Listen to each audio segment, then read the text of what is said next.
আরে মুকেশ ভাই, এখন সব জায়গাতে কিউআর কোড ব্যবহার করা হয়। আমরা কি ফটো আর ভিডিও কিউআর কোড বানাতে পারবো? হ্যাঁ, নিশ্চয়ই বানাতে পারবেন। झूठ बोल रहा है। বারে ভাই, তাহলে আমাকে শিখিয়ে দেন কিভাবে বানাবো। जोर जोर से बोल के लोगों को स्कीमें बता दे। চলো আসো, জেনে নাও কিভাবে বানাবেন।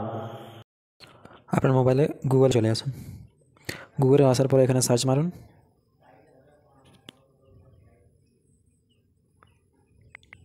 Me QR. সার্চ মারার পরে প্রথম লিঙ্কে চলে যান।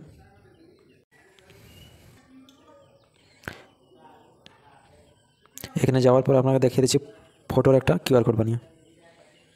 এখানে ফটো আপলোড করুন, ফটোটা এড করুন। এড করার পরে এর নিচে আপনি কিউআর কোডটা ডাউনলোড করতে পারবেন। এই কিউআরটা ট্যাপ করুন। এখানে আপনি সাইজ চেঞ্জ করতে পারবেন। এখানে আপনার কিউআর কোড ডাউনলোড হয়ে যাবে। এই ধরনের ভিডিও দেখার জন্য চ্যানেলটিকে সাবস্ক্রাইব করুন এবং সামনের ঘন্টাটিকে টিপে দেবেন। আপনার ছোটো ভাইকে অবশ্যই একটা লাইক দিয়ে যাবেন।